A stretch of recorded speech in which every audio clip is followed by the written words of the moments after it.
Muy bien. ¿Están todos? ¿Llegaron todos? ¿Sí?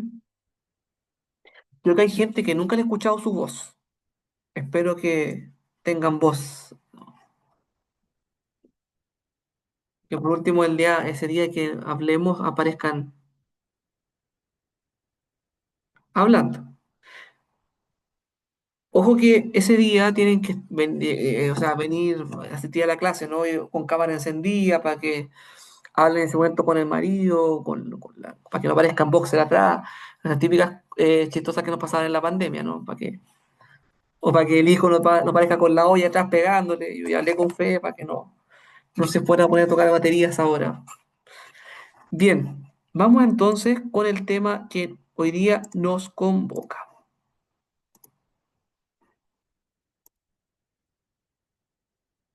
Bien,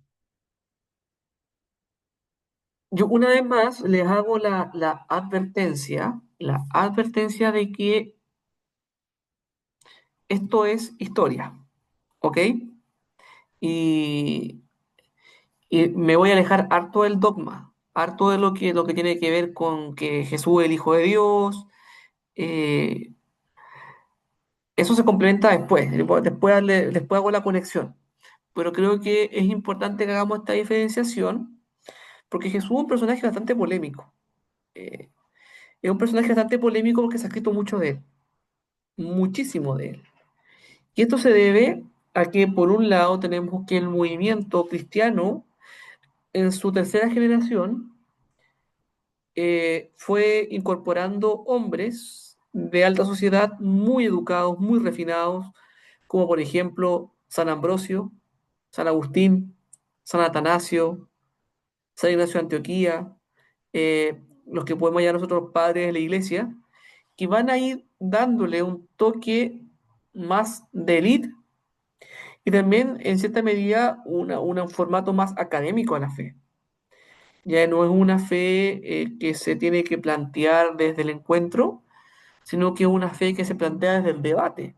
Y ahí ustedes lo vieron, por ejemplo, la patrística es un debate contra los herejes, es una defensa de la fe, es una apología de la fe. Y entonces, por eso es que en lo que tiene que ver con la figura de Jesús como tal, es tan difícil de desentrañar porque está muy nublada de lo que es la patrística y también muy nublada de lo que puede ser los textos evangélicos. Porque los textos evangélicos, si bien nos dan datos históricos, pero no todos son certeros. Como por ejemplo, que en los tiempos que nació Jesús nunca hubo un censo. Y se señala como una de las formas de calendarizar la nacimiento de Jesús el censo. Entonces, ¿y por qué se pone esto? Porque muchos años antes de Jesús hubo un censo. Y probablemente al evangelista le llegó la información, él cruzó y escribió. Y no hubo una crítica a lo que le estaban contando. Entonces creo que miren esta imagen y díganme qué ven. Esta imagen es súper conocida igual. ¿Qué ven?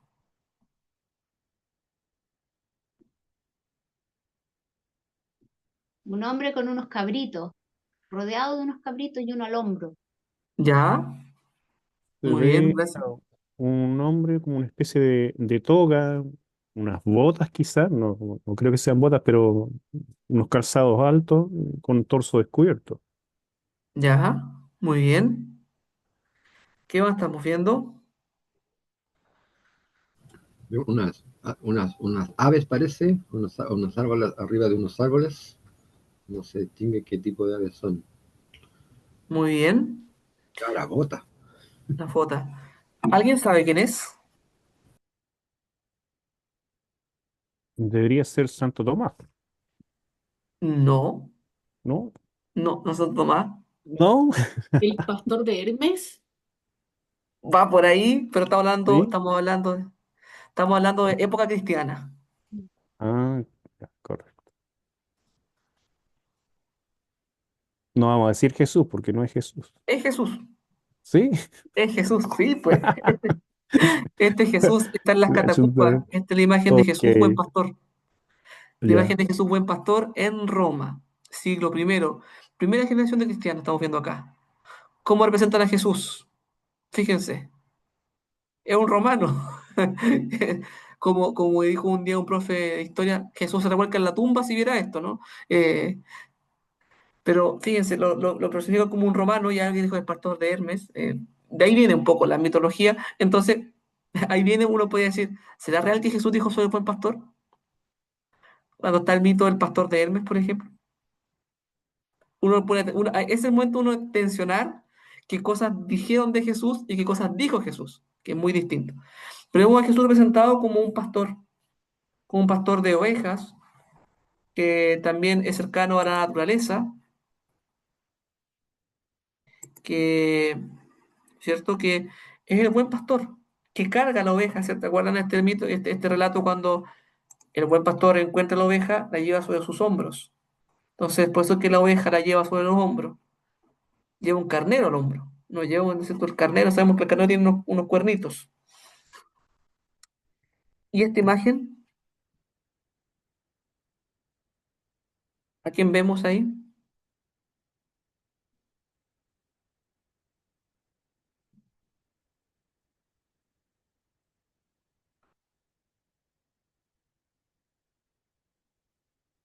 Vamos, atrévanse.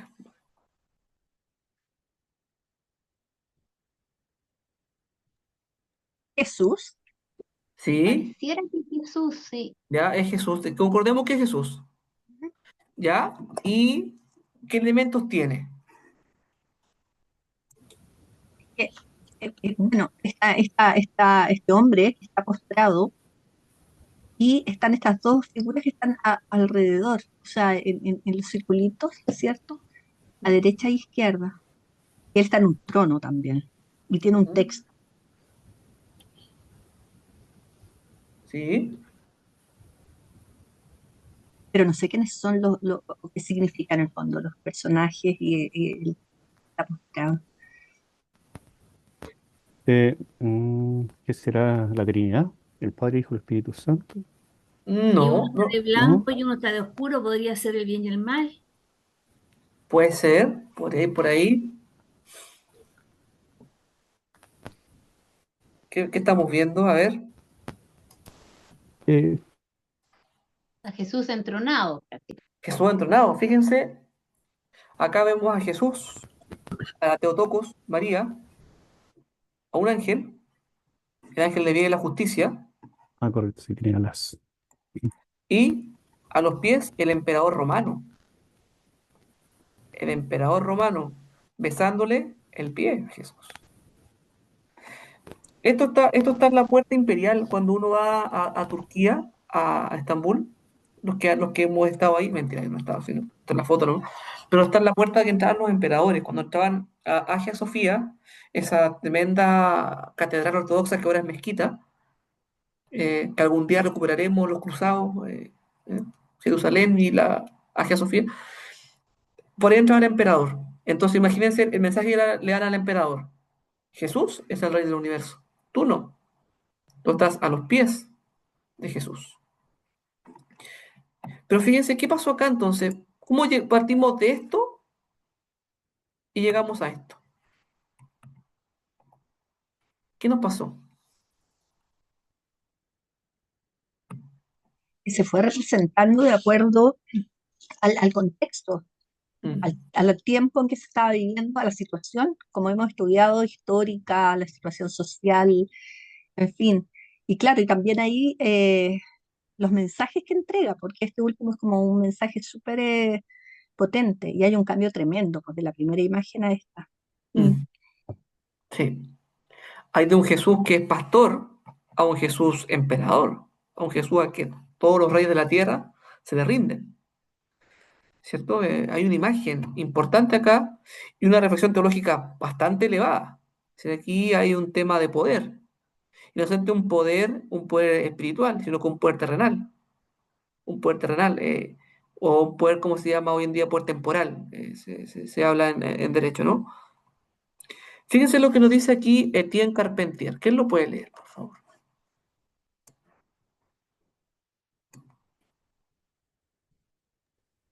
El Hijo de Dios no se ha hecho hombre en general, se hizo un hombre particular, judío Galileo, en un momento concreto de la historia del mundo. Como todo hombre, está marcado por la geografía y la historia de su país, por su cultura. Tuvo que soportar sus leyes económicas. Entró en el juego de los conflictos políticos. Compartió las esperanzas de su pueblo. Lo dijo don Etienne Carpentier, un gran historiador de la Palestina en tiempo de Jesús. Es como uno de mis escritores de cabecera. No es que lo tenga en mi velador, no. Tengo otros libros ahí que tengo que leer, como La Vaca Lola y todas esas cosas que son más, más de acuerdo a mi estado hoy día. Pero fíjense lo que nos va a decir acá. Jesús no fue un hombre, así como hombre. No, no, no. Jesús fue particularmente un hombre galileo, judío de su tiempo. O sea, no podemos entender a Jesús fuera de su contexto histórico, no lo podemos entender hoy en día. Porque si lo pusiéramos al Jesús histórico, lo pusiéramos acá hoy en día, sería machista, xenofóbico, ¿cierto? Y estaría funadísimo, funadísimo. Porque todos nosotros respondemos a un tiempo especial, a un tiempo histórico, a una condición especial. Entonces, si no caemos en anacronismos, entonces debemos entender a Jesús como también sujeto histórico que respondió a las lógicas de su tiempo. Y eso es la encarnación. Encarnarse es ser capaz de meterse, como dice, meterse en el juego, entrar de lleno en la realidad. Por eso hay teólogos, por ejemplo, Baltasar, que lo podrían después preguntarle al pastor Miguel, que le puede avanzar más en ese tema. Baltasar va a decir que Jesús tenía un conocimiento atemático, es decir, que progresivamente fue entendiendo que era el Hijo de Dios, lo fue discerniendo. Es como nosotros que vamos descubriendo poco a poco nuestra vocación. No nacemos destinados a tal cosa. Nuestro único destino es ser santos. Esa es nuestra destinación. Ahora, que los seamos o no, otra cosa, pero nuestra vocación la vamos discerniendo. Nuestro talento, nuestras posibilidades. Por ejemplo, hace 100 años atrás no era una posibilidad ser ingeniero informático, ¿cierto? No era la posibilidad, no existía. Hoy en día, ¿puede existir esa vocación? Claro que sí, pues hay una realidad distinta. Y así, ¿cierto? Jesús responde a su tiempo, nosotros también respondemos a un tiempo. Entonces debemos ver a Jesús en ese sentido, un sujeto histórico. Y acá hay tres conceptos importantes que debemos verlos de la teología y la historia, que se unen dos elementos importantes. Lo primero, el acontecimiento de Jesús, o sea, Jesús mismo. Jesús vivió en un tiempo, un espacio, una cultura y otras variantes determinantes. Es un hecho real, histórico y geográfico. Y eso le llamamos el acontecimiento de Jesús o el hecho de Jesús. Jesús mismo, la persona. Es como cuando yo digo el hecho de Sara Muñoz, hablo de la persona real, ¿ya? Que vivió, ¿cierto? Que vivió trabajaba en tal situación, hacía tal cosa, bla, bla, bla. Pero es ella, la persona misma. Ujú. La persona misma es el hecho. Que se diga de ella, y eso es otra cosa, pero nosotros digamos que es la persona, Sara. Y, en, y de Sara podemos tener varias miradas, ¿cierto? No es lo mismo lo que dice su familia de Sara, que lo que dicen los amigos de Sara, que lo que dice el jefe de Sara, que lo que dicen sus hermanos de la iglesia de Sara. Hay miradas distintas. ¿Por qué? Porque Sara no se comporta igual en todas partes. No quiere decir que sea una inconsecuente, ¿no? Sino que ella no anda abrazando a todo el mundo y dando besos en la cabeza a todo el mundo, ¿cierto? Actúa en un contexto. Y acá, el hecho de Jesús es Jesús mismo. Exacto, y lo que piensa Sara de sí misma, esa también su autoimagen, súper distinto. Nosotros no tenemos acceso, hoy en día, no tenemos acceso al hecho de Jesús. No tenemos acceso a eso, ni a su pensamiento, ni a lo que él dijo e hizo. No tenemos acceso a eso. Tenemos algunas pistas. ¿Mm? Y acá surgió otro concepto entonces, desde la historia, este hecho de Jesús reconstruido desde la historia, con su método y las ciencias sociales, lo vamos a llamar Jesús histórico. La reconstrucción histórica de Jesús. Jesús histórico. lo que la historia dice de Jesús es el Jesús histórico. Y también tenemos otra construcción que no es de la ciencia, sino que es desde la fe, que es lo que se dice de Jesús, eso también es importante, es una construcción, es decir, se fue armando poco a poco de la imagen de Jesús, no de Jesús mismo. Jesús no se construye, ¿no? Jesús ya estuvo, murió, resucitó, descendió a los cielos. Ese fue el hecho religioso, ¿no? Para la historia Jesús murió, vivió y murió. Eso es lo comprobable, lo demás no es comprobable. Bueno, entonces, el Cristo de la fe, por eso hablamos de Jesús, Cristo, acuérdense que Cristo es el Mesías, el ungido. El Cristo de la fe es lo que la iglesia, es decir, la comunidad de creyentes bautizados, junto con sus líderes, fue haciendo. Y eso también dialoga con el encuentro personal de cada persona con el resucitado. Por eso hay siempre esta frase, ¿no? Que los hermanos pentecostales nos hacen siempre. ¿Y usted cuándo conoció a Jesús? ¿Cierto? ¿Cuándo conociste a Jesús? Una de las frases que siempre y uno dice, pucha, me da como lata no haber ido nunca a la cárcel para decirlo conocí en la cárcel, ¿no? Como, no, yo no. Sabemos gente que nació conociendo a Jesús nomás, que nació convertido, nos tocó nacer en tiempo, en momento, en una cultura eclesiástica. Pero entonces creo que, importante, no vamos a hablar de un Jesús real. El Jesús real no lo tenemos, ¿cierto? No tenemos a Jesús real. Excepto los católicos que tenemos el sagrario, pero ya, eso es teología de otro contado. Pero no, a Jesús como el que habla, vive, canta y hizo miles de cosas, no lo tenemos. Tenemos construcciones. Aquello que se dice, como la tona, señora, dicen, dijeron, ¿no? Lo que dicen y dijeron, no tenemos más allá. Entonces, vamos a tener de estas construcciones fuentes extras, es decir, que no son de la fe. Tenemos fuentes judías, como en el caso de Flavio Josefo, que lo cité en la primera clase, ¿se acuerdan? Un gran historiador, eh, ¿cierto? Judío, que escribe en latín. Importante eso, escribía en latín. ¿No? Es un hombre muy bien formado. Tenemos fuentes clásicas que se escribieron en griego, que el griego era la lengua de los cultos, pues es como hoy en día podemos decir que el inglés hoy día es la lengua de los cultos, aunque yo no la hable, yo solamente leo y como Tarzán. Y las fuentes rabínicas. También hay fuentes en el Talmud que nos hablan de Jesús.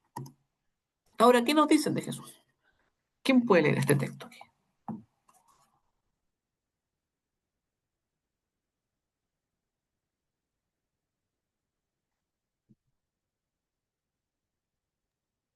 En aquel tiempo apareció Jesús, un hombre sabio, porque fue autor de hechos asombrosos, maestro de gente que recibe con gusto la verdad y atrajo a muchos judíos y a muchos de origen griego. Y cuando Pilato, a causa de una acusación hecha por los principales de entre nosotros, lo condenó a la cruz, los que antes le habían amado no dejaron de hacerlo. Y hasta ese mismo día, la tribu de los cristianos, llamados así a causa de él, no ha desaparecido.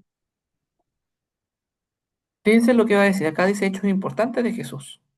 Y acá uno puede ya triangular información. Ah, mira, lo dijo otra persona que no era cristiana, que hubo un tal Jesús. Hizo cosas impresionantes, interesantes.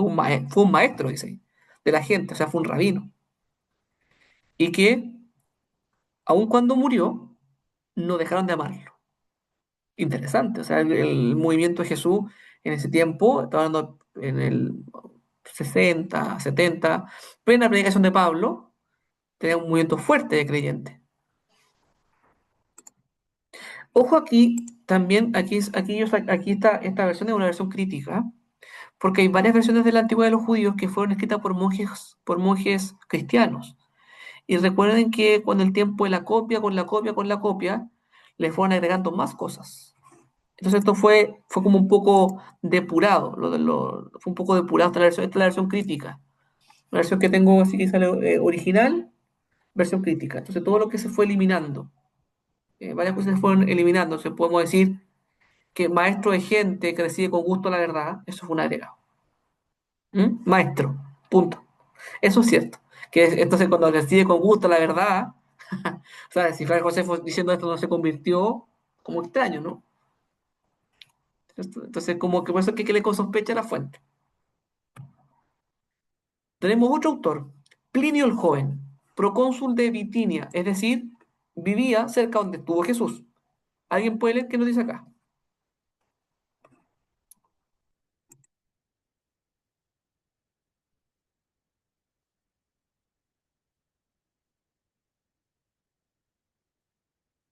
No se peleen para leer.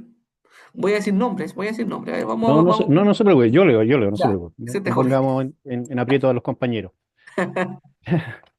Dice, mantenían que la sustancia de su culpa consistía solo en lo siguiente: haberse reunido regularmente antes de la aurora en un día determinado y haber cantado antifonalmente un himno a Cristo como a un Dios. Carmen que Cristo quasi Deo dicere secum imbecin. Hacían voto también no de crímenes, sino de guardarse del robo, la violencia y el adulterio, de no romper ninguna promesa y de no retener un depósito cuando se lo reclamasen o reclamen. Tal cual. Entonces, aquí estamos hablando de los cristianos primeros, cuando se enfrentaban al juicio, ¿qué están haciendo? No solamente nos reuníamos estos días antes que salga el sol. Los cultos cristianos en la antigüedad eran todos en la aurora, mirando al oriente, y terminaban cuando el sol salía por oriente. Y en ese momento se realizaba la consagración del pan y el vino, con los primeros rayos del sol. Ahí el presbítero o el episcopo, o presbítera o episcopa, hombre y mujer indeterminadamente, hacían el gesto de la epíclesis. Está todo esto documentado. Entonces salía el sol, todos mirando oriente. Por eso no sé si se acuerdan que quizás sus bisabuelas, que eran católicas probablemente, iban a misa en latín y miraban todas a un puro lado. ¿Y por qué se miraban solo a un lado? Porque después con el tema de la ciudad era imposible fijar los templos al oriente. Entonces después el rito se orientaba hacia la cruz, como en la iglesia metodista, ¿cierto? Todos miramos la cruz. ¿Se dan cuenta? O sea, eso se mantiene. ¿Por qué se mantiene? Porque es como los cristianos, ya en la ciudad, al verse imposibilitados de poner todos sus templos al oriente, como mirando al oriente, ponen la cruz como el eje del templo. Entonces, cuando uno entra en un templo metodista, por ejemplo, ve la cruz, que marca a dónde hay que fijar la vista. Para allá está la vista, a la cruz. Y otros también, pero miraban el sol naciente, ¿no? Carmen que Cristo dicere verum invensa, como el Dios invencible, como un Dios. Pues, por eso es que dicen, "Es un Dios nuevo que estos descubrieron, un tal Cristo", se parece otro. Miren acá, ¿qué dice acá? El señor Tácito, historiador romano. ¿Qué dice Tácito?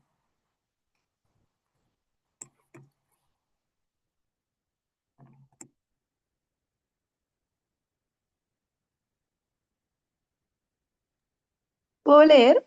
Sí, claro, por supuesto. Del 56 al 118 después de Cristo, historiador romano. Para acallar el rumor, Nerón creó chivos expiatorios y sometió a las torturas más refinadas a aquellos a los que el vulgo llamaba cristianos, un grupo odiado por sus abominables crímenes. Su nombre proviene de Cristo, quien bajo el reinado de Tiberio fue ejecutado por el procurador Poncio Pilato. Sofocada momentáneamente, la nociva superstición se extendió de nuevo, no solo en Judea, la tierra que originó este mal, sino también en la ciudad de Roma, donde convergen y se cultivan fervientemente prácticas horrendas y vergonzosas de todas clases y de todas partes del mundo. Fíjense lo siguiente. Piensen ustedes no son cristianos, no conocen nada de tal Cristo. Y escuchan a un grupo de gente que se reúne de noche, en la madrugada, a comer la sangre y el cuerpo de un tal Cristo. Piensen, yo siempre digo, Dios mío, o sea, piensen lo que pensaba la gente. Y que más encima, para poder participar de ese banquete, había que estar un proceso previo de catecumenado y luego, solo un día al año, en la Pascua, eran bautizados y ahí podían participar de todo lo que seguía la liturgia. Pues imagínense, era todo un secretismo. René, Una consulta, ahí dice cristianos, ¿así se le llamaba? ¿Cristianos? cristianos, es como dice un tal Crestos, proviene de Cresto. No sabe muy bien de qué está la media, como pasó tiempo, y esto es un párrafo nomás que habla de esta cosa. Como mira, hubo unos romanos que hacían esto, supersticioso, ¿no? Como nociva superstición. Porque recuerden que los cristianos no adoraban al César y estaban dispuestos a morir por Cristo. Otra fuente dice así,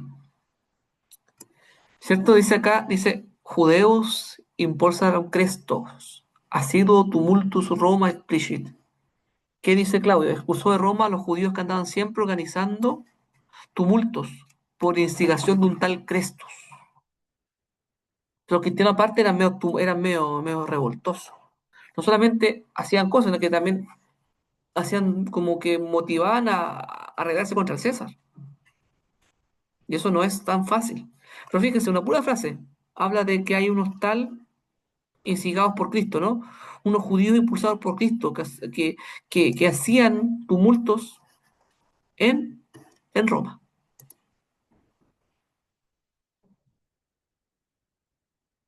Exacto, si me caía mal un vecino, era como en el tiempo de la dictadura, ¿no? Este es comunista. Y sin ningún fundamento, llegaban y nos valijaban y desaparecían. Fíjense que el tema, ¿no? Imagínense poner eso cuando se ponen 7 de la mañana a predicar el evangelio a algunos, dan ganas de acusar a los cristianos para que lleguen, se los lleven. ¿Qué dice un tal Luciano? Lo que dice Luciano. ¿A quién puede leer lo que dice Luciano?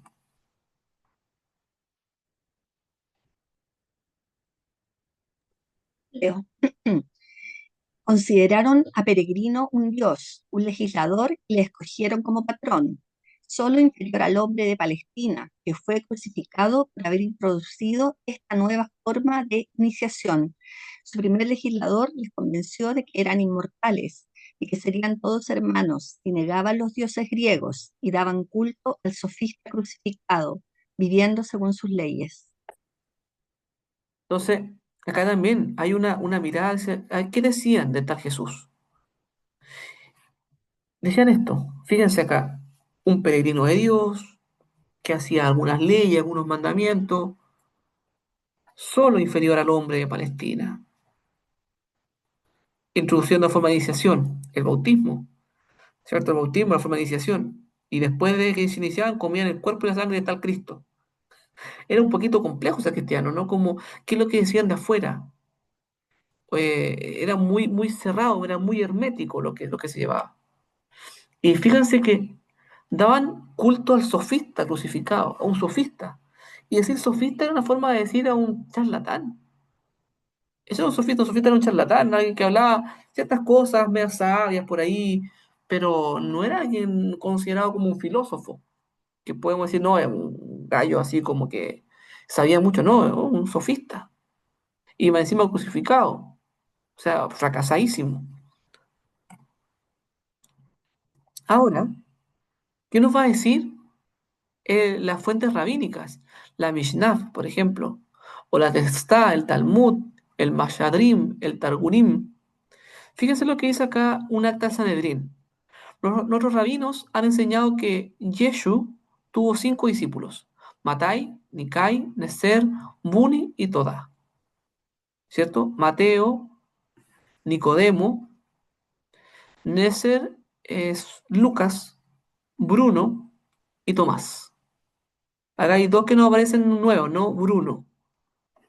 No sabemos quién será Bruno. Pero había un tal Bruno también en el grupo. Probablemente haya sido un fariseo converso. Después que nos dice otra acta Sanedrín. La víspera de la Pascua colgaron a Yeshu. Un heraldo fue ante él durante 40 días diciendo: será apedrado porque ha practicado la magia y ha seducido a Israel para desviarlo del camino. Que todo el que tenga algo a su favor venga y lo defienda. Pero no se encontró nada a su favor y lo colgaron en la víspera de la Pascua. Acá también hay otra fuente que nos dicen los judíos respecto a él. 40 días. O sea, el juicio de Jesús fue de 40 días.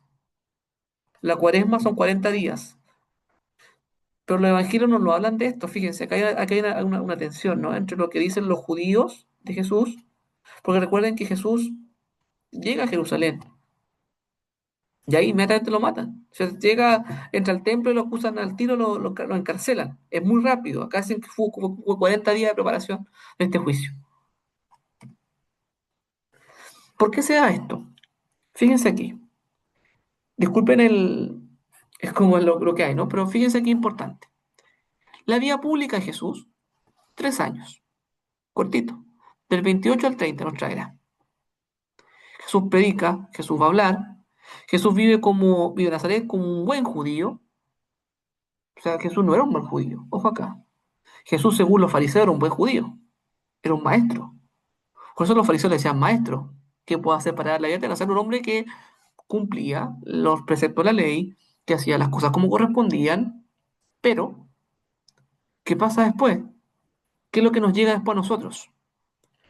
Sus discípulos van a predicar, ¿cierto? Van a predicar esto lo que Jesús decía. Van a celebrar lo que Jesús iba a celebrar y van a enseñar lo que Jesús decía. San Pablo también no conoce a Jesús, pero recibe el testimonio apostólico, lo que los apóstoles, hombres y mujeres, van a decir de él. Y los discípulos tienen un proceso de némesis, es decir, de recordar. Recuerdan lo que Jesús dice a partir de un hecho importante, que es la resurrección. Entonces, todo lo que sabemos de Jesús en los evangelios tiene un problema de raíz, que es el problema del relato post-pascual. Todo lo que escuchamos de Jesús tiene sentido en cuanto a la resurrección de Jesús. Recuerdan en cuanto a ese hecho que los marca profundamente, un hecho traumático, porque yo creo que si ustedes el día de mañana se van a encontrar con alguien que murió y se le aparece en la casa, le dice, hola, ¿cómo estáis? Mira, tócame, soy yo. Yo no sé cómo quedarán ustedes, pero yo me quedo como el Chavo el Ocho, así como, me da la garrotera. O sea, yo primero me muero de susto, salgo corriendo. Entonces, imagínense solamente yo pongo el caso psicológico, lo fuerte que fue para los discípulos verlo resucitado, no cualquier cosa. Eso tiene un antes y un después para tu vida, ¿cierto? Entonces, lo que los discípulos van a recordar de Jesús, van a recordar a la luz de la resurrección de Jesús.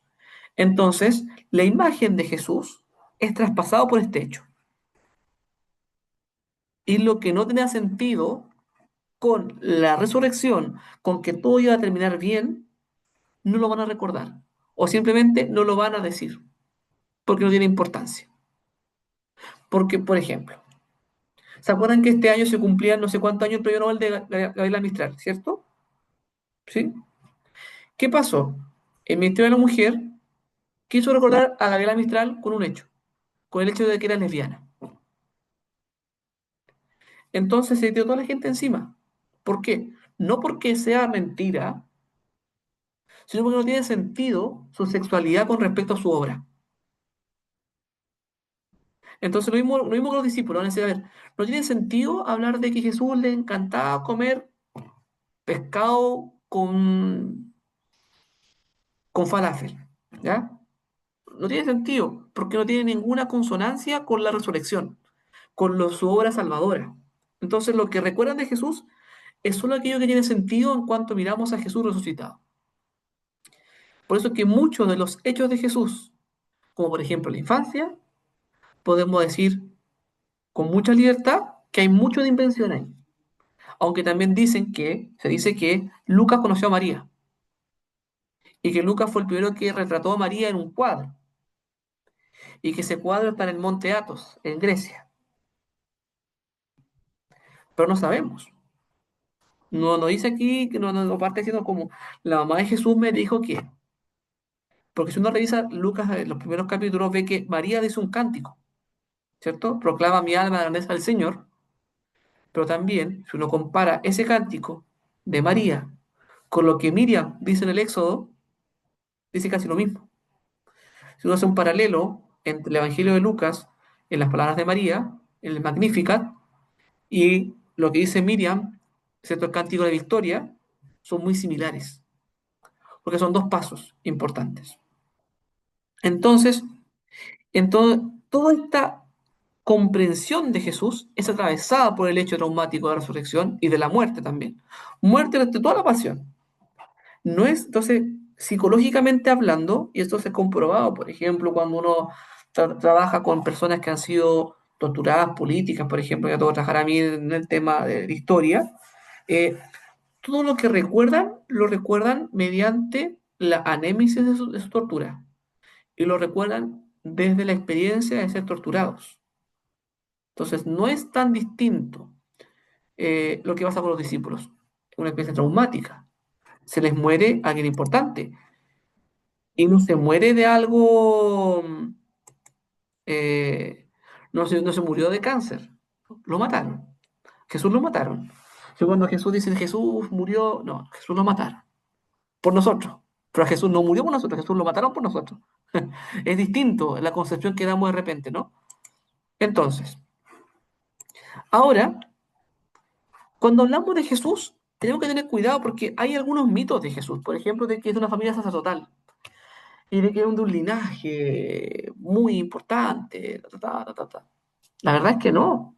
De hecho, de hecho algunos autores judíos nos dicen que Jesús fue producto de una violación, de que María fue violada por un soldado romano. Y de ahí viene que el mito que inventaron de que fue un ángel, pero fue una violación.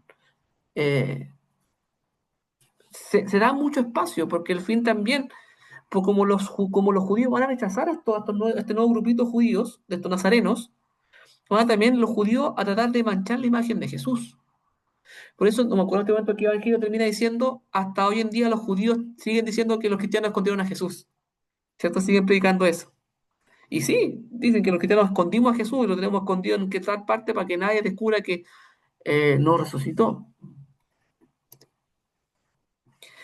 Y acá yo les propongo, hay un texto, o sea, no es un texto, son varios textos, se llaman Jesús, un judío marginal, que es de John Mayer. Es un texto bien elevado, está en español, sí, pero que nos propone ver a Jesús en un modo histórico.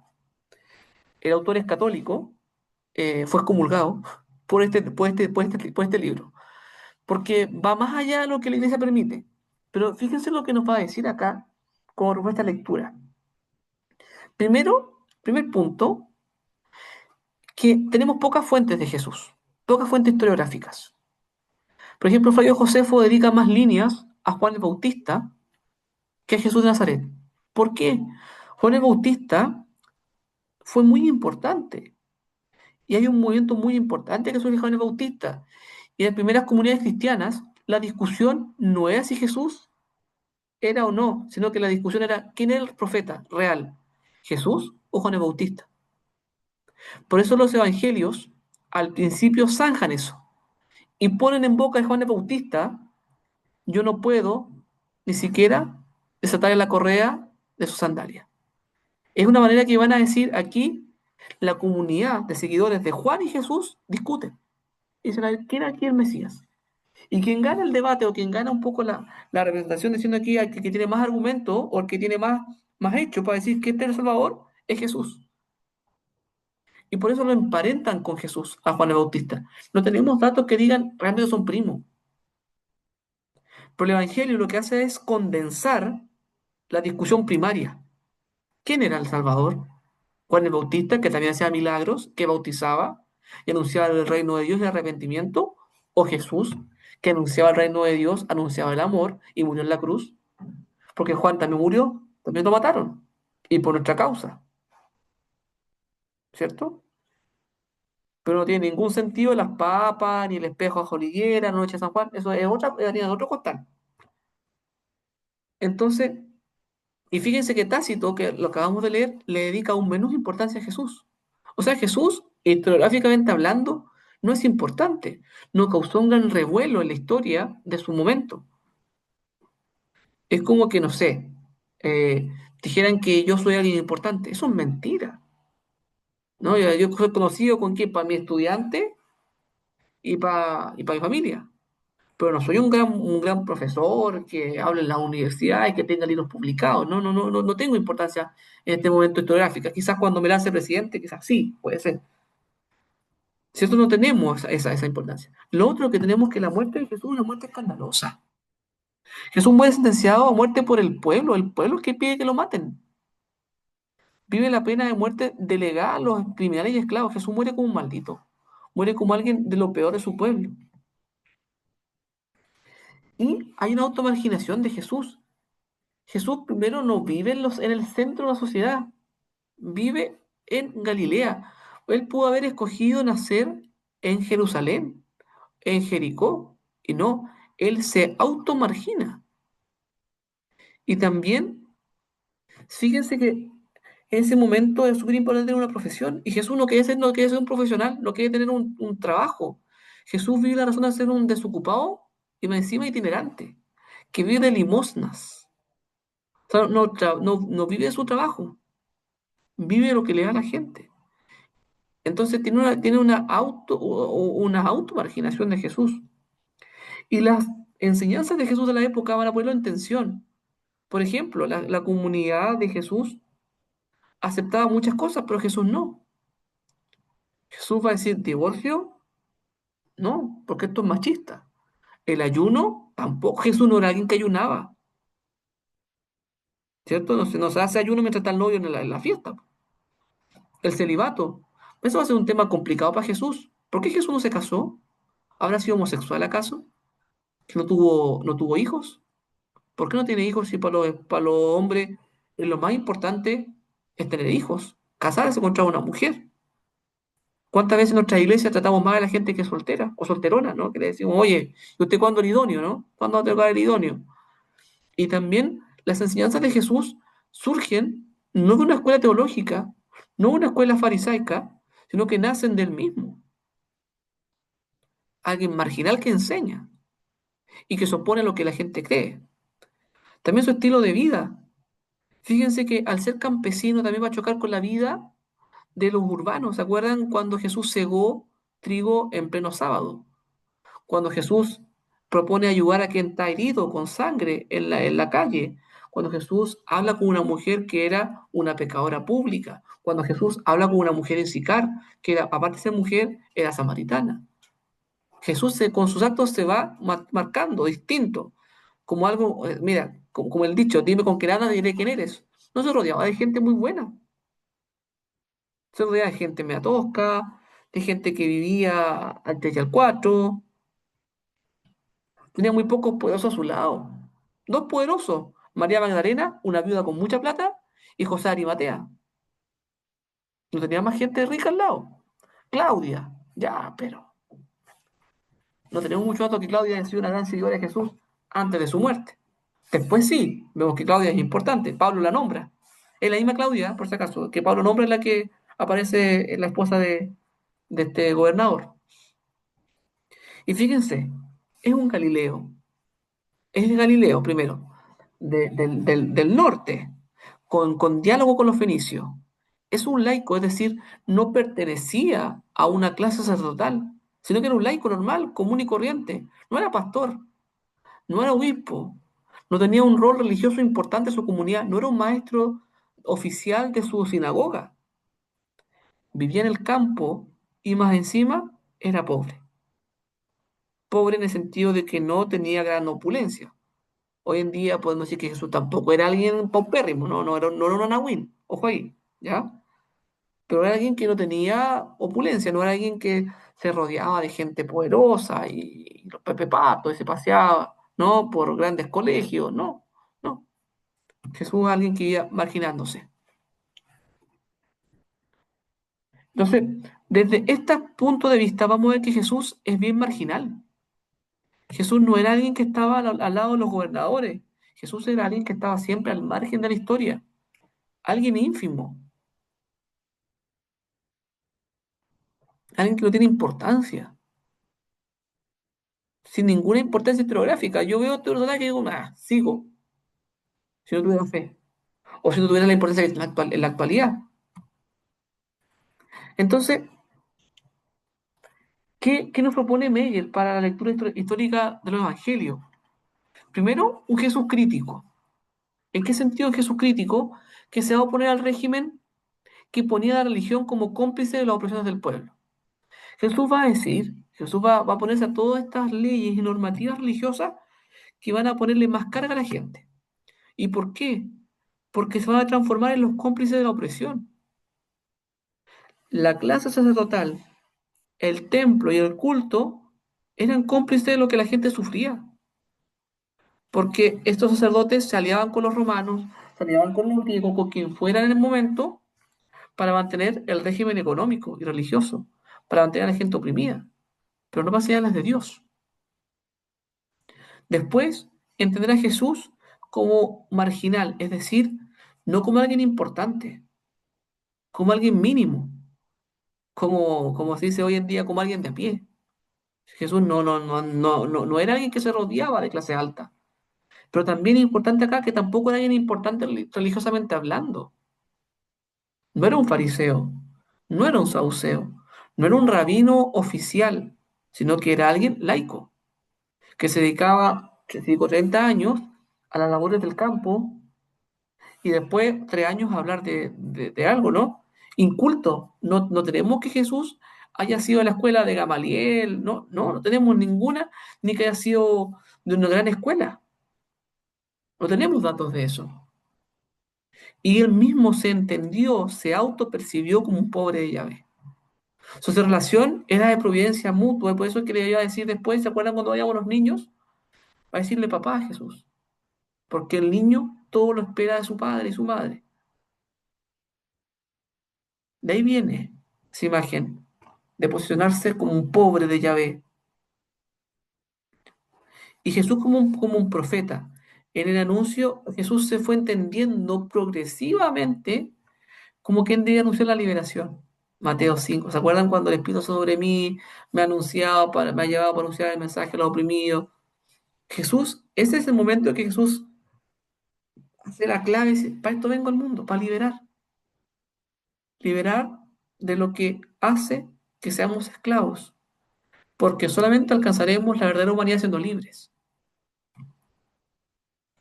A Jesús humano, es decir, Jesús que asume toda la condición humana de su época, las ideas. eh, entonces Jesús la vivió sin mayor escándalo. Por ejemplo, siempre pongo el caso de Jesús eh, xenófobo, cuando habla con la sirofenicia. No es bueno darle el pan de los hijos a los perros. O sea, dice aquí, oye, yo no, contigo no, pues tú eres extranjera, yo contigo no tengo nada que ver. Y Jesús lo vivió sin ningún escándalo. Jesús después se da cuenta, ¿cierto? Jesús cuando dice, y la mujer le responde, que grande es tu fe. Pero lo que vivía a tiempo, por ejemplo, cuando vemos que Jesús sana al siervo del centurión, también podríamos hilar más fino y darnos cuenta de que aquí lo que sanó fue la pareja del soldado. Si nos ponemos más a hilar fino, entonces Jesús, para él la homosexualidad que se daba en Grecia no era un escandaloso. Para los judíos de Jerusalén sí era escandaloso, pero para él no, porque era parte de su cultura, de su época. También entender que Jesús se fue teniendo como hijo de Dios porque lo fue discerniendo, se fue dando cuenta, cambios en su vida, que fueron diciendo, a ver, ahora, cada vez más lúcida, diciendo, ¿sabes qué? Sí, po, soy hijo de Dios. Pero eso se da porque él se va autopercibiendo. Y también como un Jesús hermano, que tiene una fuerte reacción a su persona. La gente se atraía por Jesús. Jesús era un hombre encantador, por lo que la gente habla de él. Quienes lo seguían, se sentían atraídos por su mensaje y la esperanza. No por eso lo seguían, por ejemplo, fíjense que lo seguían mujeres. O sea, a tal era atractivo su mensaje que muchas mujeres lo seguían. A pena de que las podían criticar, las podían hasta lapidar. Porque lo que él proclamaba lo decía con seguridad. Y ustedes saben que cuando alguien con seguridad, no sé si ustedes han tenido, todos debemos tener experiencia de un buen jefe, ¿no? Que habla con seguridad y uno anda, pero derechito. Cuando el jefe anda con seguridad, es claro, uno anda súper bien. Pero cuando el jefe tiene seguridad y no es claro, uno no sabe qué hacer. Imagínense la seguridad con la que Jesús hablaba que pudo motivar a personas que no tenían sustento diario a dejarlo todo. Porque para un rico es fácil. Para un rico es fácil porque dice, si no me gusta, vuelvo donde estoy. Pero toda mi familia me va a mantener. Pero imagínense los pescadores, dejar todo para seguir a un itinerante. Eso no es cualquier cosa. Ahora, respecto a cómo ver qué es lo histórico y lo que no es histórico de los evangelios. Acá tenemos que ver que los testimonios múltiples en historia son súper importantes. Cuando vemos que se repiten en más de un evangelio, acá hay historia, los testimonios múltiples. Cuando vemos que, por ejemplo, los sinópticos, ¿no? Que repiten hasta 3 veces una cosa. Ya, aquí hay una concordancia, hay un hecho. Ahora, que sea tal como lo dijo, no sabemos. Pero hay un hecho original. Jesús fue hijo de María y su base se llamaba José. Jesús fue concebido por el Espíritu Santo. Ya. Jesús nació de forma irregular. ¿Cierto? Su concepción fue de forma irregular o milagrosa. También identificar que hay fórmulas fijas. Es decir, van a haber cánticos, himnos que van a ser incorporados en la fuente de los testamentos. Vemos que muchas están en las cartas de Pablo. El amor es comprensivo, es servicial, aunque yo tuviera todas las... Eso es un himno. Pero que Pablo lo va a tomar como un texto. Hay varios cánticos que están incorporados en las cartas paulinas, que son textos de las primeras comunidades cristianas, que nos van a decir qué pensaban los cristianos de la época. Y que Pablo las va a reproducir para otras comunidades. Porque recuerden que, no sé, ustedes deben saber muchos himnos de la iglesia. ¿Cierto? Castillo firme nuestro Dios, que es un típico, ¿cierto? Que lo creó Lutero, pero es muy bonito el himno. Que uno no lo sabe de memoria. Hasta yo que soy católico no lo sé de memoria, lo canto con mucha emoción cuando voy ahí a la iglesia a Ñuñoa, ¿no? Y hay situaciones explícitas también. Es decir, aquí yo pongo muchos ejemplos a San Pablo. Lo que yo recibí, y escribe, lo que yo le transmito, es decir, lo que yo estoy dando a conocer no es algo que yo inventé, es que me dijeron otras personas. Y también hay presupuestos. Es decir, si se fijan, los evangelios no dicen toda la información porque fueron creados para gente que ya conocía algo previo. Entonces hay muchos datos que no son conocidos por la comunidad receptora, o también sí. Por ejemplo, tenemos evangelios que van a poner frases en hebreo o en arameo. Efatá, talita cum. ¿Por qué las pone? Porque son palabras que a la gente le quedó marcada. Entonces le ayuda a recordar después. Pero son para comunidades que no conocen el arameo. También cuando van a poner tensiones.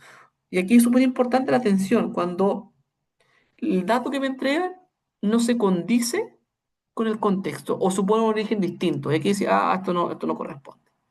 Por ejemplo, el tema de que Jesús haya nacido en Belén o haya nacido en un censo. Eso no tiene relato, no tiene contexto. Entonces yo puedo decir que el tema del censo, a ciencia cierta, nunca ocurrió. Entonces eso pone en tensión. Esto no es histórico entonces. No, esto es de la fe. Pero también hay datos incómodos. Es decir, que no tienen la intención de darle más fama o honor a la persona. Por ejemplo, que Jesús hable con extranjeros. Que Jesús tenga mujeres seguidoras y que las nombre, algunas mujeres. Que Jesús se rodee de gente no poderosa. Eso no es un dato bueno, ¿cierto? Jesús no se hizo buenos aliados. Jesús no se rodeó de gente buena, entre comillas, ¿no? Entonces, eso nos da también datos históricos. Es decir, mira, esto es real. Cuando el Evangelio dice que Jesús eligió a pescadores y a gente, ¿cierto? No muy de buena fama, eso es cierto. Porque aquí lo que está diciendo es que, lo que se está diciendo es que acá no se está poniendo en alto a Jesús. No. El ojo de Jesús no era para tener fama. Y eso es escandaloso. Decir que Jesús murió en la cruz también es escandaloso. No le da más fama ni honor. De hecho, le da vergüenza a la figura de Jesús. Desde el punto de vista de la persona de la época. ¿Cierto? Sin una cristología. Y también van a haber material litúrgico, himnos, cánticos, que van a hablar también, no solamente en los evangelios, no vamos a ver solamente dichos y hechos de Jesús también parte de la reflexión teológica, de la cristología, las primeras comunidades. Por ejemplo, en el principio existía Dios. ¿Se acuerdan ese rato de Juan 1, ¿no? El Evangelio de Juan comienza con un himno. Eso es un material litúrgico. Eso no lo dijo Jesús, pero se va entendiendo el Evangelio. Y también hay que tener consideración del método histórico, de la formación del texto, las interpretaciones, las fuentes del texto y la confiabilidad de la fuente. No es lo mismo recibir un texto que dice acá, lo escribió fulanito, a ver el papiro. Es súper distinto. Y que al papiro le hagamos el carbono 14 y veamos que fue de tal año. Ah, tiene un poquito más. Y que más encima el texto no me habla puras maravillas de Jesús. Ah, esto es histórico. Aquí vemos un texto que no me habla puras cosas buenas de Jesús, me dice que Jesús sí bien era buena gente, pero imagínate, agarró a coscacho a los judíos en el templo. Comunista. Uno dice, al tiro hay una tensión. Entonces, ¿cómo leemos los evangelios? Primero, con sospecha. Siempre lee la sospecha. Y esto es lo que decir que vamos ahora a estar como mirando raro a los textos evangélicos. No va por el estilo, sino que desde la historia, ¿cómo leemos los evangelios? Primero, ¿qué intención tiene el texto? ¿Qué datos no son históricos? ¿Cuáles son construcciones cristológicas? Es decir, ¿cuáles son himnos? ¿Cuáles no son himnos? ¿Qué dato no es histórico? ¿Qué dato lo ponen en anexo y no tiene ningún sentido? Porque también recordemos que los evangelistas no eran historiadores, no tenían esa intención. Entonces, ¿qué intención tiene el evangelio? Es como cuando hablábamos la otra clase del Génesis, ¿cierto? Decía, profe, pero tú no crees en la creación. No sé si la Biblia tenga la intención de ser un libro científico y explicarme el origen del mundo o explicarme el fin último del mundo, que es Dios. Entonces, ahora, ¿para qué se creó el evangelio? ¿Para qué y para quiénes? No es lo mismo cuando yo le escribo, por ejemplo, es cuando ustedes ahora tienen que justificar su propuesta, ¿no? El material que van a hacer para la comunidad cristiana que ustedes van a presentar, tienen que decir para quién está hecho. Porque tiene sentido. Si usted me pone, no sé, por ejemplo, Ivonne me mandó un trabajo en la infancia, que está pensado en niños, después llega y me dice, no, profe, que lo vamos a ver esto con la escuela dominical de adultos. Yo diría no tiene ningún sentido, porque el material está orientado a otro tipo de persona, ¿cierto? O que Noemí me diga, no, que no voy a trabajar en la población tanto en Valdivia y está escrito en inglés y en francés, ¿cierto? No tendría sentido.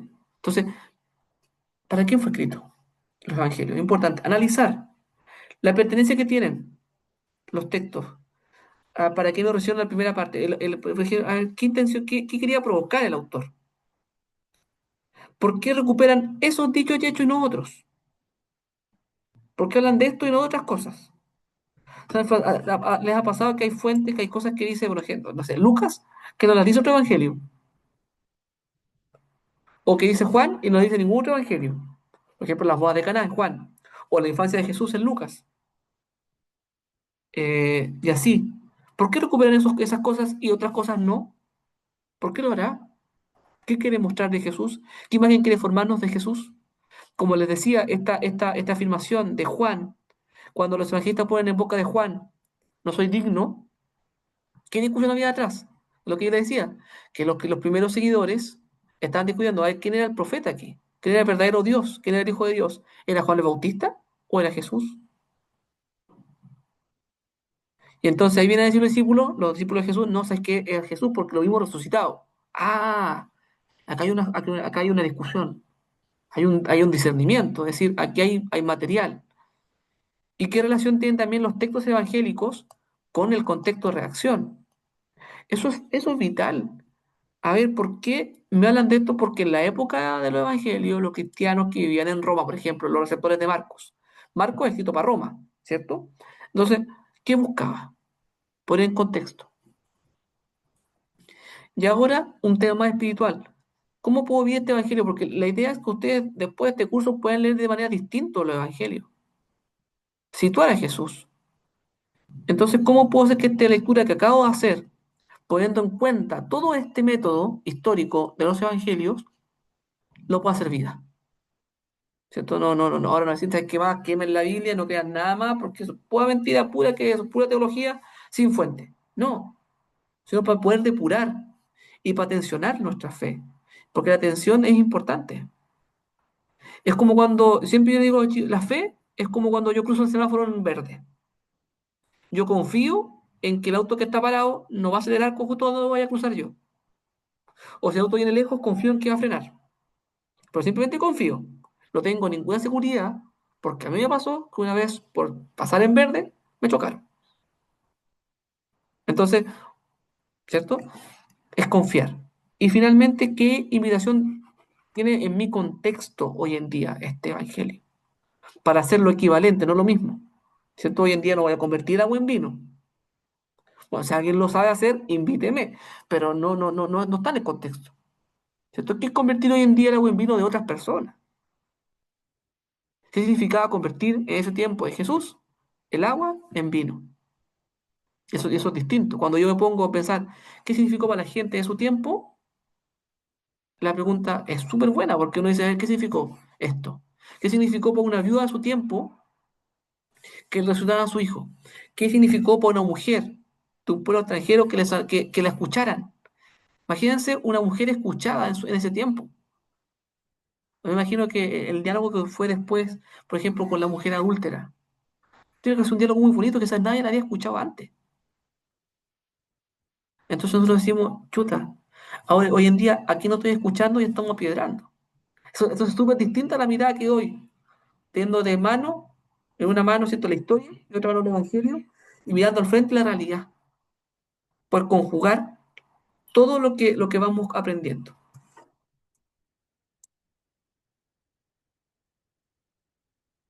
Dudas, consultas.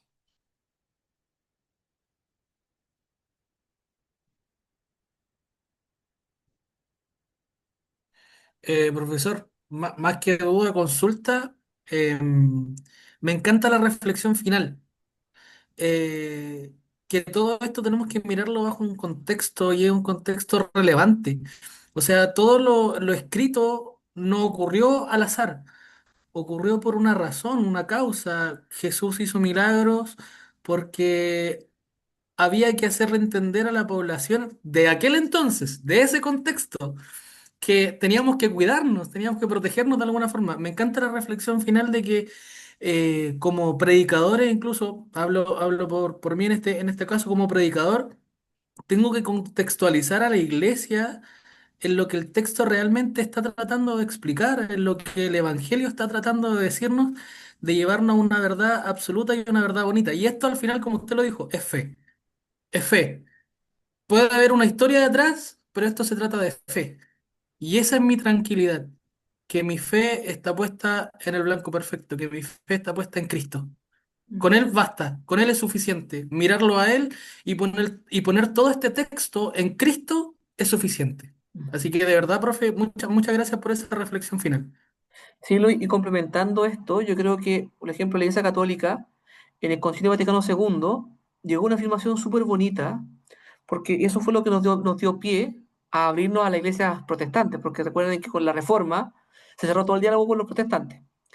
Y Juan 23, que le decían el Papa Bueno, cuando estaban escribiendo la Constitución Apostólica sobre la revelación, que recuerden que la fuente para los católicos, la fuente de la fe son las Sagradas Escrituras, el magisterio y la tradición. Y Juan 23 dice, no, no son la fuente. La fuente, la revelación, es Jesucristo. De ahí, lo que digan para adelante, puede ser, pero la fuente de revelación no es la palabra, es Jesús. Entonces, es ahí cuando nosotros nos cae el paradigma. Nosotros de repente como cristianos hacemos idolatrías de la Biblia o idolatrías, en el caso de los católicos, es de la tradición o el magisterio. Pero aquí a quien debemos mirar siempre al centro, que la revelación no es lo escrito, es Jesús. Y que lo escrito y lo investigado y lo estudiado nos debe llevar a conocer a Jesús. Si lo que yo estudio y leo y yo escudriño con una palabra, no la escudriño para quedar yo contento, sino para descubrir entre las líneas a Jesús, entre las líneas a Dios. Por eso llegamos a la conclusión de decir, la Biblia no es la palabra de Dios, sino que la contiene. Es como el vaso. Ahí está. Ahora, yo no me como el vaso, me tomo el agua, ¿cierto? Hoy en día venden vasos que son comestibles, pero eso ya es otra cosa, ¿no? Pero a eso voy, ¿no? Es como el limón. Escuchaba justo la prédica de un pastor luterano, decía, la Biblia es como un limón. Yo quiero traer el jugo, que es Dios. No la cáscara. La cáscara sí, la cáscara de repente la puedo rallar, la ocupo como un postre. Pero no lo fundamental. Lo fundamental, yo tengo el limón para el jugo.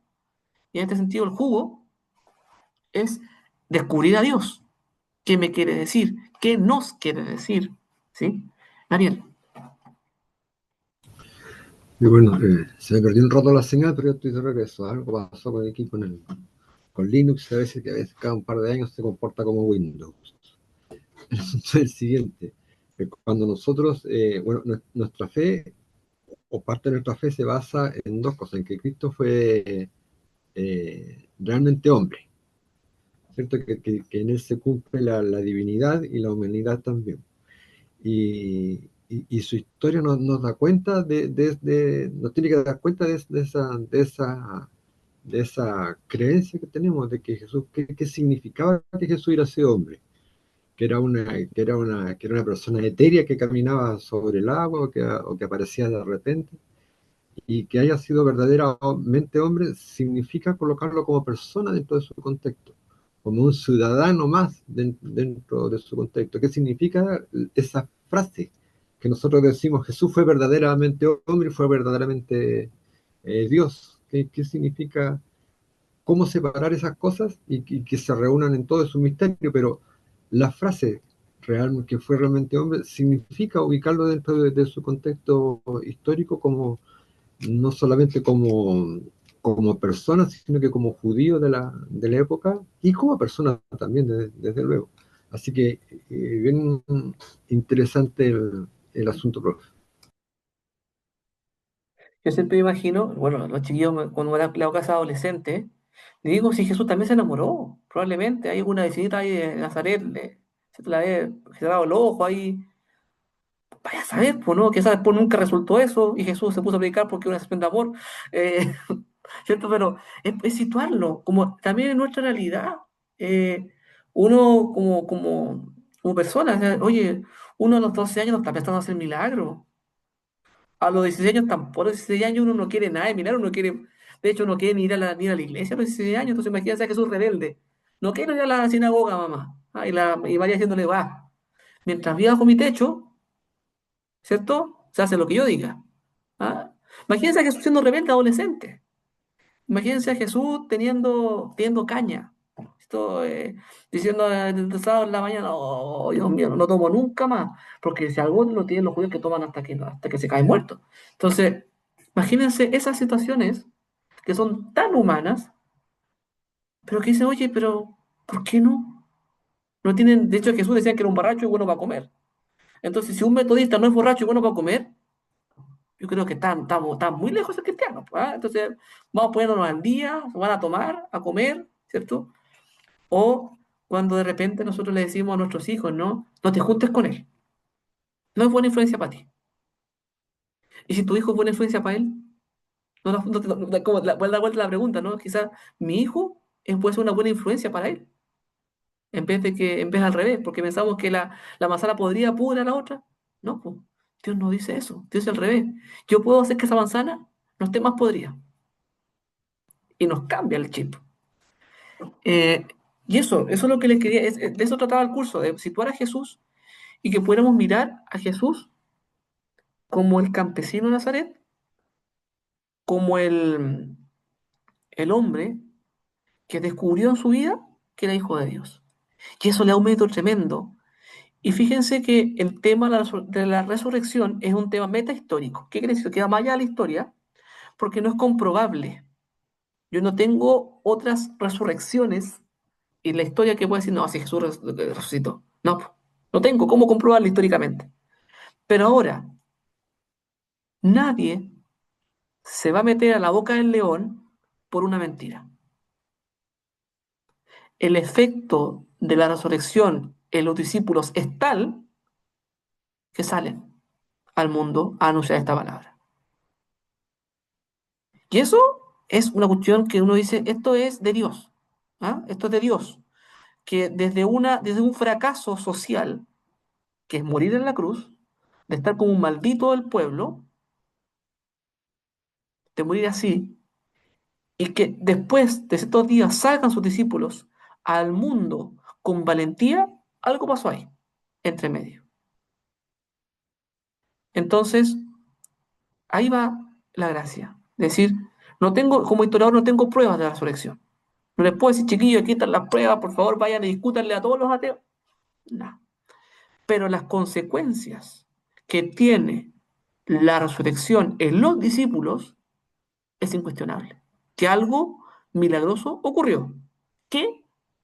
No sé. Como historiador, sabemos que es la resurrección, pero ¿qué? No sabemos. Pero nadie se va a meter a la boca del león por una mentira. Y ahí nos dijo nuestra esperanza, en que nuestro mensaje es verdadero porque el efecto que causan las personas es maravilloso. Yo he visto que el Evangelio ha cambiado la vida de mucha gente. A mí me ha cambiado. Entonces, algo tiene, ¿cierto? Algo de Dios tendrá todo esto. Y si es mentira, lo sabremos al final de la vida cuando veamos los dioses islámicos o Vishnu esperándonos en el cielo y digamos, chuta, estuvimos lejos de la revelación, pero por lo menos vivimos felices. Eh, Ivonne,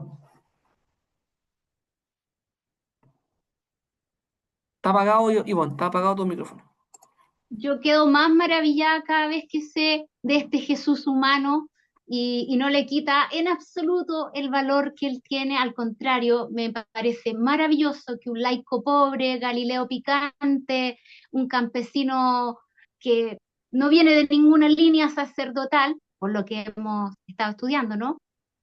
Haya tenido la capacidad de tener ese mensaje tan revolucionario, sobre todo en su tiempo, que habla de amor, de perdonar, de dignificar, de un Dios que nos ama, cuando ellos creían en ese Dios furibundo, ¿cierto? Un Dios castigador, traer ese mensaje de un reino de justicia, paz, misericordia, y además que si la resurrección fue o no fue, el gran milagro, como bien decía usted, es que convirtió una tropa de cobardes en hombres valientes que salieron a predicar el Evangelio y ese mensaje trasciende la historia. Y eso es maravilloso. Sí, y eso es súper importante darnos cuenta. Y también fíjense aquí la sutileza de Dios, ¿m? Que nos rompe todos los paradigmas. Y que el ser humano tiende, una vez más, el hijo de David. No fue hijo de David, caballero, ¿no? Si era un calideo picante por allá. O sea, Dios no quería que le tuviéramos conexiones para darle más títulos. No, porque eso hubiese quitado su humanidad.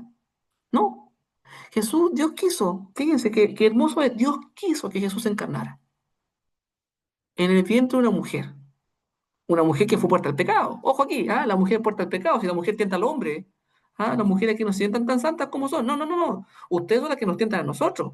Nosotros pobres y débiles. No, no, no. Normal que tenemos la fuerza del Señor, si no estaríamos pecando todos los días. No, No, sí, eso es verdad. sí, sí, Daniel, amén, amén. Yo voy a predicar el próximo día a la mujer en la iglesia metodista en Ñuñoa, para que vayan a escuchar. Voy a decir unas cuantas verdades, especialmente cuando Pablo dice, mujeres obedezcan a sus maridos. Pero, pero no, imagínense, Dios se quiso encarnar en una mujer. Dios quiso nacer, no en una línea especial, no en un puesto especial. Dios quiso nacer en el lugar donde se vivía la vida, donde se vivía encarnadamente la realidad y donde las reglas se vivían a concho. Dios quiso nacer y vivir y desarrollarse ahí, porque nuestra fe no va en cuanto cumplimos, sino en cuanto vivimos amando. Y ese es el mensaje profundo. Entonces, la sutileza de Dios de encarnarse en esta realidad, en ese contexto, y el efecto que causa posterior, que ustedes lo vieron en la historia de la iglesia, ¿no? El efecto que causa en las personas, en la iglesia. Yo hablo de la iglesia como todos los que somos bautizados, ¿cierto? Más allá de nuestro apellido, ¿no? Eh, el efecto que causa es la gracia de Dios ¿qué se desprende del mensaje de Jesús? Entonces, no es solamente lo que dijo, es lo que, cuando yo digo Jesús es la revelación desde que nació, desde que nos dejaba dormir los papás, ¿cierto? Cuando un recién nacido nos deja dormir, ¿no? Terrible, uno dice. Me decimos estoy esperando el segundo, uno dice, como que me quedo gustando no dormir. Eh, el hecho de que Jesús haya vivido así, de que haya sido alguien que tomó leche, de que se cagaba, de que se enfermaba cada 3 días cuando iba al jardín, ¿cierto? Eh, que, que después aprendió, que se enamoró, que quizás en un momento quizás se enamoró, que eso casarse no resultó, no, que también trabajó, ¿cierto? Que trabajó con sus manos, hizo alguna cosa. O sea, qué maravilla poder ver algo que Jesús haya hecho, ¿no? Como, es decir, este muro fue mostrar una ciudad, eh, Cesarea, de Cesarea Marítima, que fue construida en la época de Jesús. Entonces decía un rabino, probablemente Jesús trabajó aquí, po. Alguna de estas piedras Jesús la puso. Uno dice, wow, o sea, como chuta, qué importante, ¿no? Qué bacán que Jesús haya puesto una piedra en este muro. O sea, quiere decir que la encarnación no le quitó el trabajar, sino que al revés, que el trabajo encontró también a Dios.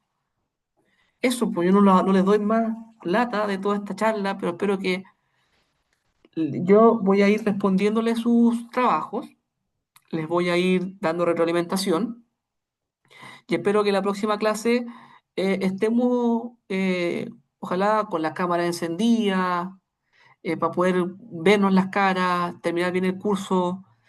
Si alguien quiere después compartir algo, ¿no? Ojalá pudiéramos juntarnos todos, pero aquí hay gente de extremos todo de Chile, ¿no?